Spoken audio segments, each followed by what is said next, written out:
Hello, everybody, and welcome to Right Here, Right Now, live Buffalo football talk presented by Forefathers Organics. I'm your host, Alex Brasky, alongside my co-host, Ajay Cybulski, here for the Batavia Daily and Livingston County News. Each week, we'll discuss Buffalo's favorite football team, along with all the comings and goings from Orchard Park, thanks to our friends at Forefathers Organics in Dansville. Unlock the power of nature with Forefathers Organics, your premium CBD store. We offer the highest quality CBD and hemp products to liberate your mind, body, and soul, helping you live happy and free. Our mission is driven by excellence and transparency, using cutting-edge scientific methods to combat stress and target issues at their source. From potent ingestible CBD to soothing topicals, all our products are USDA certified organic. Discover all natural wellness from farm to table. Visit forefathersorganics.com for more information.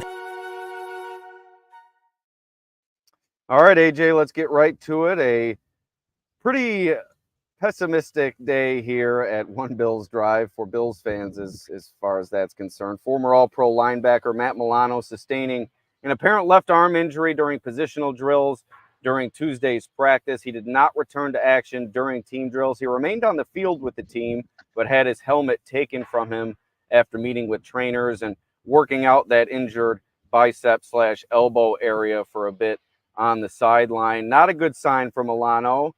It isn't the leg. That's the injury that he's coming back from that ended his season a season ago. But another injury here for Milano to deal with as he ramps back up into full game action. Certainly not a good sign for the former All-Pro. Yeah, right from the start of training camp, Milano was, a full go, got the first day of pads at training at St. John Fisher University for training camp, and he was a full go. And I felt like the training staff has done a good job. They haven't really mixed him in. He didn't play in the preseason game. He's gotten a couple of that rest days in there too. So I feel like there's been a plan in place. Now, this is going to disrupt the plan mightily with this new injury. Now, depending on how severe it is, it could lead to maybe him missing some time during the regular season, but there's just, not much information out there yet. A lot of speculation as to what it could be, but like you said, an arm injury, obviously that's important for a linebacker. That's how they, really tackle. Those arm tackles are very important as a linebacker in this league. So definitely a concern, I would say, for Milano. You look at his age again, are injuries starting to become a concern for him moving forward? Will he be able to stay on the field all year? I even felt like before this injury occurred, I had a feeling that Milano and Bernard would, I don't think, and I don't know, maybe fans thought this way, but in my opinion, I didn't think they would be together out on the field every single week. I thought they were going to have some nicks and bruises, and as long as they were, ready down the stretch for maybe a playoff run, a Super Bowl run, that would be the most important thing. So you don't want to see Matt Milano getting knocked out of practice in August. It's something that you hate to see. You hate to read it.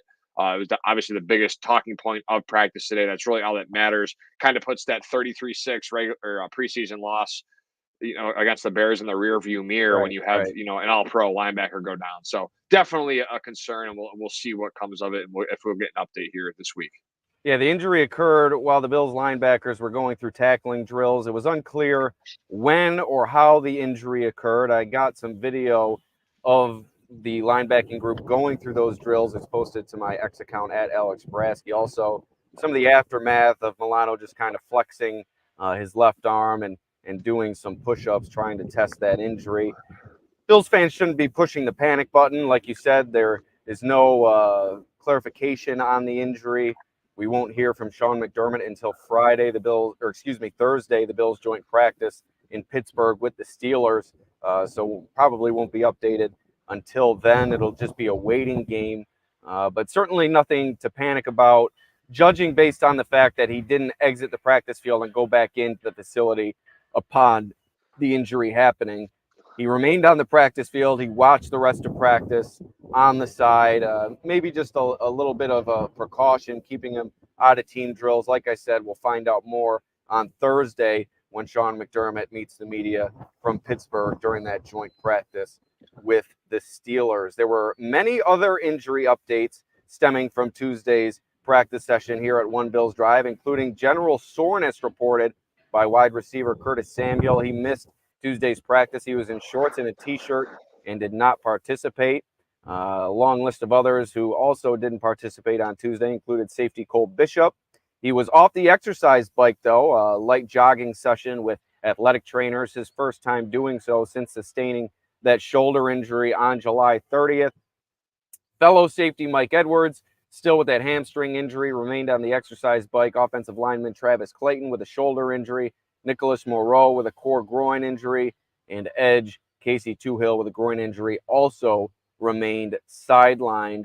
There were a number of roster moves made by the Bills before Tuesday's practice. They signed their third-string quarterback, their new third-string quarterback, Ben DiNucci. We discussed him on yesterday's podcast after the injury to Shane Buechele, the neck injury that will have him out an extended period of time, sustained that during this past Saturday's preseason game against the Bears. So the Bills bring in DiNucci. He spoke with some reporters today. I know some of those comments are on Matt Beauvais' Twitter or X account at Matt Beauvais. You can find those there. Wide receivers Damiere Byrd and Deon Cain also signed by the Bills today. And subsequent moves, Brian Thompson and Chase Claypool, both with injuries. Thompson was waived injured, and Claypool placed on IR. Claypool's season is now over, barring an injury settlement with the Bills. So Claypool really burst onto the scene during the offseason training program. He was really the talk of the town for much of the spring, but went out early in training camp, did not return from that toe injury, now on injured reserve. So the Chase Claypool era in Buffalo officially over, AJ. Yeah, and Sal Capaccio with a great clarification on the Chase Claypool situation earlier. So if you're listening on audio, this is pretty important stuff. So by being placed on IR now, he is ineligible to return and play for the Bills as a designated to return, in quotes. But however, the team can work out an injury settlement within the next 7 days. If that happens, he'll be released with that settlement and eventually will be able to re-sign with the Bills or for whatever amount of weeks that settlement is, plus 3 weeks. Amount of weeks of the settlement is not made public. In that scenario, once a settlement is reached, he could sign with another team at any time. So there is maybe still a possibility for Claypool to return, but with that toe injury, Alex, it feels like at this point it's just been nagging and nagging. Although it is kind of weird because I felt like when I saw him during training camp, I felt like he didn't seem too much, hindered by it. I felt like he was moving pretty well. So we'll see what they kind of do. The two receiver signings, Byrd, Cain, I think that's more just, speed guys that can maybe fill some depth, give some reps to that third kind of offensive unit with Ben DiNucci over there. So definitely some switches being flipped here with this Bills team because of injuries. The injuries kind of stacking up, but nothing too concerned about. As of now, it's good to see that Cole Bishop's back out there, maybe ramping up a little bit, right? Off the exercise bike, like you mentioned, doing a light jog with kind of the weighted harness on him. So we'll see what Bishop can do and how he progresses the next few weeks. And if he can maybe be ready by week 1, we'll see. I don't know where that sits. We haven't really gotten an update still week to week. So overall, just injuries piling up a little bit, but nothing too long-term or serious. And like you said, the Chase Claypool era likely coming to an end in Buffalo.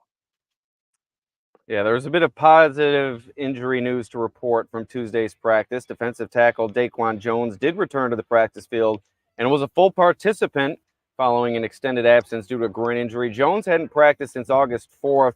Saw him out there during positional drills taking part. He was also out there during team drills, and it's good to see Daquan Jones out there. We know that his time in Buffalo has kind of been riddled with untimely injuries, and sustained another one here in training camp that's left him out for about a week or so. Unclear if we'll see him on Saturday against the Steelers, but certainly good to see him out there returning to the practice field, a key cog on this defensive line. And with this defense going through so much transition, you need a star like Daquan Jones at your disposal. Yeah, good to see Daquan back, the veteran. Again, I would be shocked, I think, if you saw him Saturday, Alex. I feel like they're taking his approach the way they've kind of taken the Von Miller, Matt Milano, 2 guys in their 30s, 3 guys in their 30s, if you put Daquan Jones in there, that are coming off injuries in a way that have been beaten up the past couple of years. So I think with Daquan Jones coming off that groin, take it slow. You don't really need to see much from them. I think they know what they have.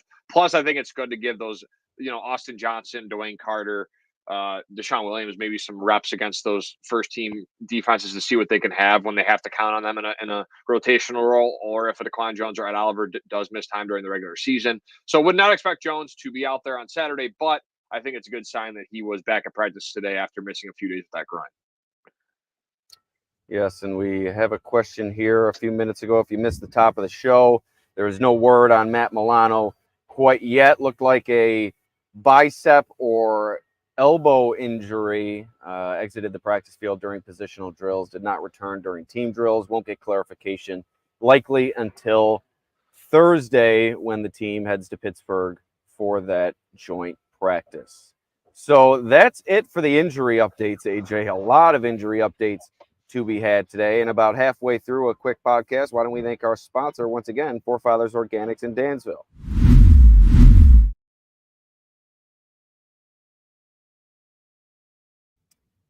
At Forefathers Organics, their mission is to liberate, educate, and innovate with the highest quality CBD and hemp-derived products for your mind, body, and soul so you can live happy and free. Visit them at 87 Franklin Street in Dansville, online at forefathersorganics.com, or call them at 585-335-2223 to learn more about the products they offer.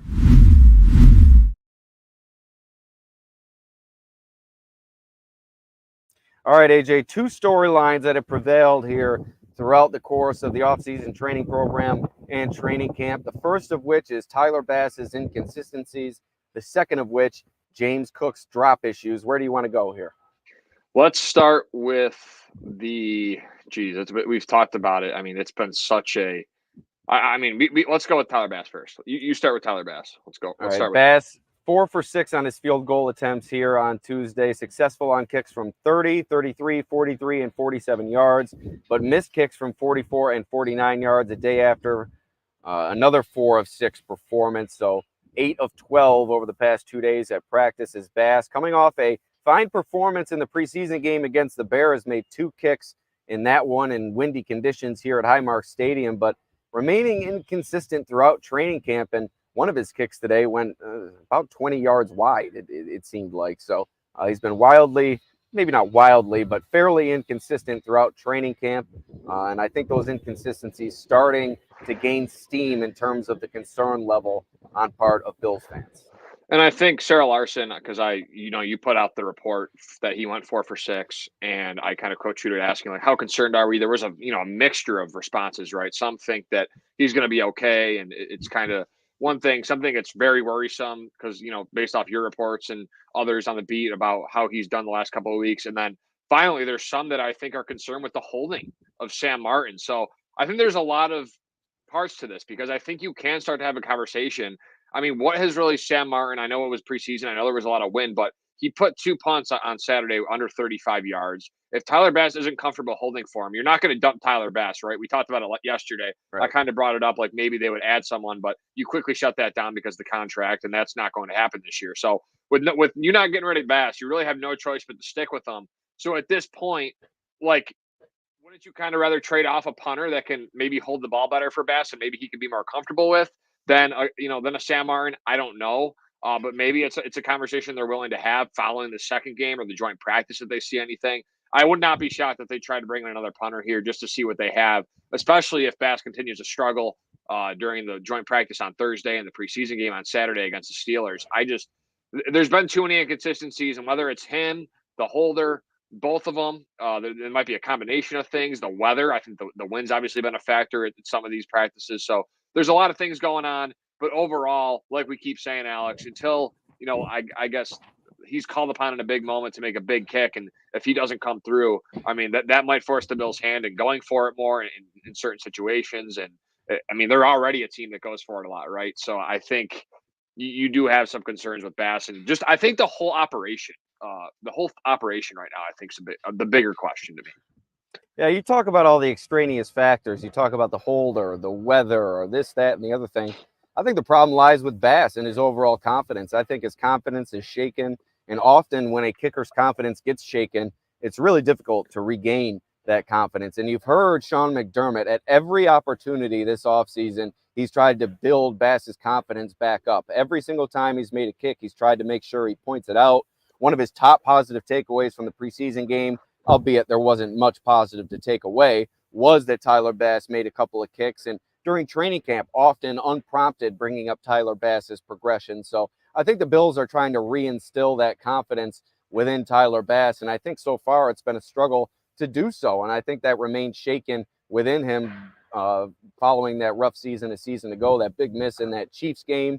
And like I said, a kicker, it's a position that is very fragile in terms of the mentality one must have to perform well, and I think right now that fragility being shown in terms of Tyler Bass. Moving on, another thing that's fragile seems to be James Cook's ability to hold on to the ball, AJ. Another drop today during training camp. This one inside the Bills' own 5-yard line as they worked on situational work during practice. Josh Allen tried to find him in the flat, just went right through his hands. Josh Allen went back to him on the next play and found him, in the opposite flat. So he's been able to catch some of the balls thrown his way, but the clear drops on what should be easy catches for Cook remain a problem as they were last season. Yeah, it's interesting, and I still go back to, and I get it. The 4th-round pick the Bills spent on Ray Davis isn't crazy, right? But I think when you look at it in terms of like how running backs have been drafted over the last several years, I feel like the cream of the crop, the really good running backs, late 1st round. So Jahmyr Gibbs went top 10, and Bijan Robinson. Those two are kind of generational guys that I think. And it's kind of worked out for both teams. I think the Falcons will have more of a focal point with Bijan, and I think Jahmyr Gibbs can. Can I stop you for 1 second? Sorry, I was listening back to our podcast yesterday. The way you say Falcons, I don't think I've ever heard anyone say it before. Falcons? Falcons. Okay. Fair enough. It's very. I mean, we all pronounce things differently. I don't think I've ever heard somebody pronounce it Falcons. Oh yeah, because I was like, why was I talking about the Falcons yesterday? But that was there it is, Falcons. Yeah, Falcons. All right, go back. You were talking Bijan Robinson and the Falcons. Yeah, I know. 2 straight days. Bringing up Matt Collins yesterday with the Falcons, and now Bijan today. So I'm talking about the Falcons offense. It's probably never a good thing, but yeah, I think with the selection of Ray Davis in the 4th round, I think it does put some pressure on James Cook, especially. They could have went out and got in free agency. They could have stuck with Ty Johnson and gotten one of these low end guys like an AJ Dillon, a Chase Edmonds, a Damian Harris, who's still available. Who knows where he's at? But there was a Clyde Edwards-Helaire that was available at one point. Alexander Madison, Boston Scott. So there were a bunch of guys that they could have rolled with. Hey, let's get a low end free agent, sign him to a 1-year, $2 million deal with some incentives thrown in there. Bring back Ty Johnson on a cheap contract and let James Cook really be the bell cow.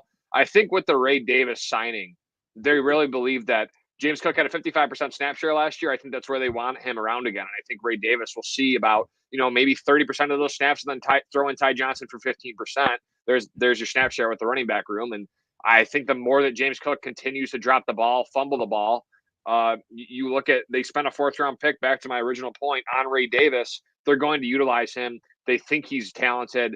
He showed physicality last week while also, I think, showing some elusiveness after the catch. Like, obviously struggled on the run game with the bad performance of the offensive line and maybe some misreads in terms of where you're supposed to go in the run game. But overall, I think it was just a poor performance from the O-line. So I think with Ray Davis, you really have a guy, and we keep talking about it.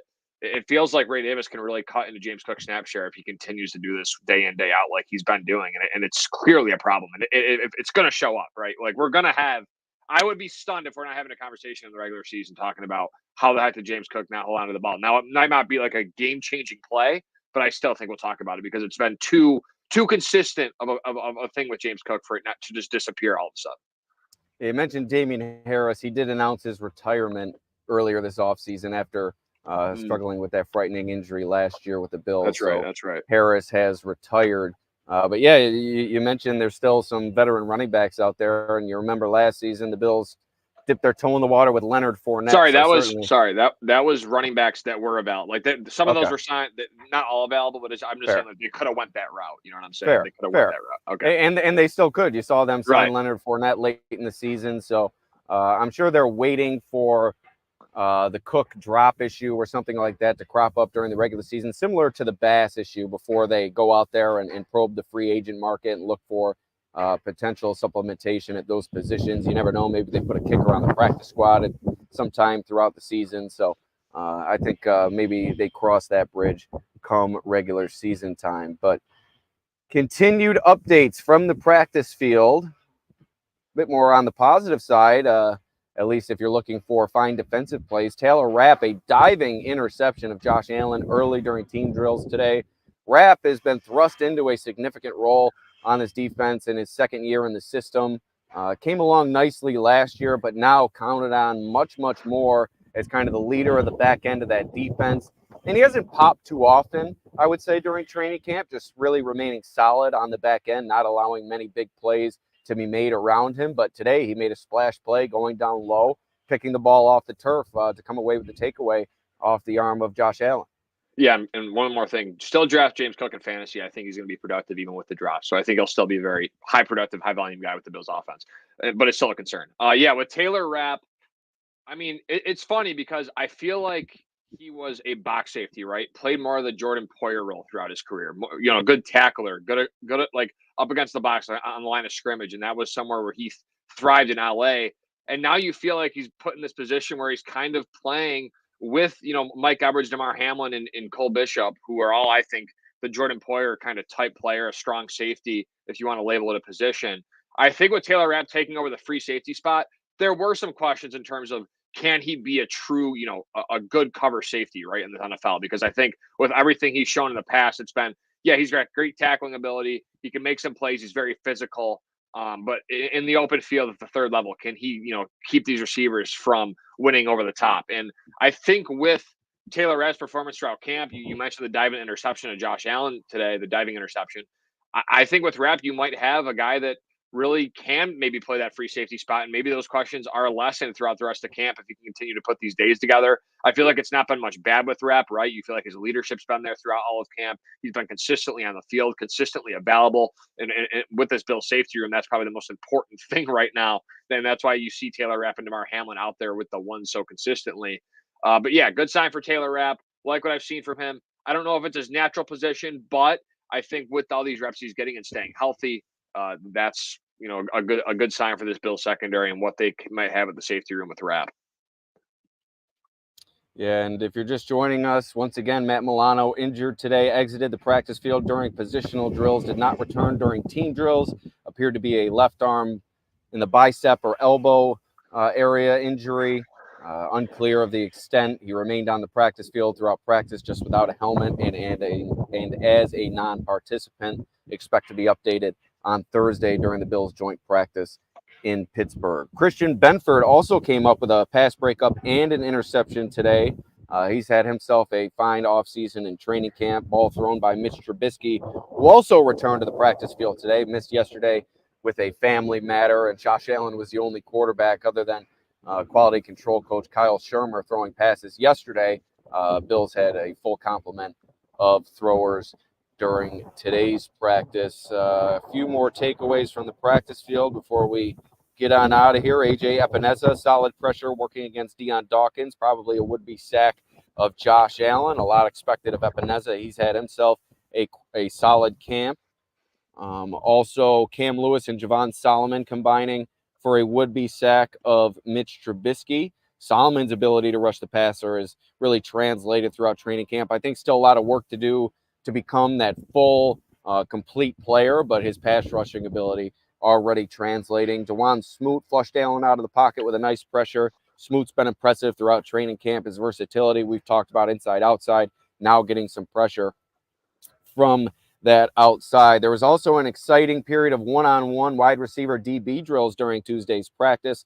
The plays that stood out to me were Mac Hollins, a great post route, able to separate from Rasul Douglas. Hollins did drop a ball later in practice and rushed to the sideline, did some push-ups. He's been pretty sure-handed throughout training camp, so a rare drop from Hollins later in practice.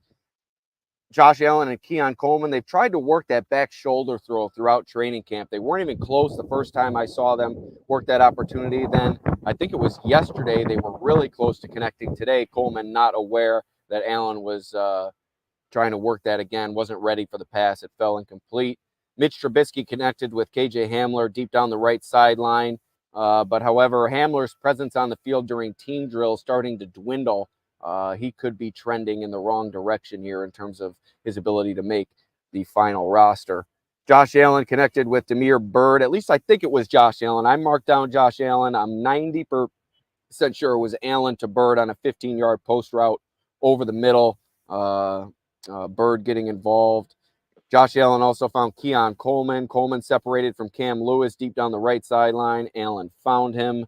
That is the extent of the wide receiver DB one-on-one drills and the extent of my practice updates, AJ. Anything else you saw out there on the Twitter sphere, the media sphere, or anything else you'd like to comment on before we get out of here maybe recap the Milano situation for the people just joining us. Yeah, I think for everyone in here, Matt Milano left practice on Tuesday with an apparent arm injury in individual work. So that is to be seen where he kind of stands. Did not lead the field, was on the sideline without a helmet, but he didn't lead the field. So maybe not too much concern, but still, I think he's kind of an irreplaceable piece of this Bills defense. Right. Maybe you can ask Dorian Williams to come in and kind of be something to fill in, but with Matt Milano, he's such an important player on the defense. And then with the cornerback situation, you mentioned Benford making a play today. I was asked yesterday on a podcast about Kaiir Elam's ascension, and I think that's podcast? Give him a shout out. Undercovers podcast with Paul, Ben, and Connor. Go check them out. So they're a great time. I've been on there a couple of times. They're very very informative. Take their time, really explain things well. So go give them a listen. But yeah, I was on the Undercovers last night, and they just talked about the Kaiir Elam ascension and does he have a chance? And I prefaced it and was like, yeah, he's I think the subtraction of John Butler greatly helps Kaiir Elam, right? I think that's helped him so far. The number change, I think, has helped him in a way in terms of semantics part of football. And I think just his overall play, mentality, maturity, a lot of players, coaches have talked about that. So I think that's also been a factor of why he's really risen to the occasion. But there's no chance he's starting. Like that, with all that said, there's really no chance where I see him starting. And that's just kind of why I wanted to touch on and finish it with Christian Benford continues to make plays. You said pass breakup and interception. Taylor Rapp with a nice pick today. Rasul Douglas, I think, has been fairly consistent. You saw him flash in Saturday's preseason game in the opening drive. So I think you have – I'm not going to say I think your starting secondary is Douglas, Benford, Rapp, Hamlin week one, barring a significant change in Taylor or in Cole Bishop or Mike Everett's status, and maybe they can compete for a job. But I think that's where you're at right now, and that's really all I got. And we're going to leave you with this, a quick look at the new stadium going up here in Orchard Park. This thing is coming along nicely, AJ. Very more rapidly than I thought it would. And I know a lot of the fans came up here for the preseason game on Saturday, got to look at it, but you can really see it from the interstate at some spots. So exciting time to be a Bills fan as the future going up right across the street from the current Highmark Stadium. But that's going to do it. Before we get on out of here, a word from our sponsor, Forefathers Organics in Dansville. Unlock the power. Unlock the power of nature with Forefathers Organics, your premium CBD store. We offer the highest quality CBD and hemp products to liberate your mind, body, and soul, helping you live happy and free. Our mission is driven by excellence and transparency using cutting-edge scientific methods to combat stress and target issues at their source. From potent ingestible CBD to soothing topicals, all our products are USDA certified organic. Discover all natural wellness from farm to table. Visit forefathersorganics.com for more information. All right, AJ, that's going to do it here from One Bills Drive. We'll see you next time from Pittsburgh. And as I just said, we'll see you next time. Thursday, joint practice. Pittsburgh, Saturday, Bills preseason, 7 o'clock. We'll see you next time. Peace out.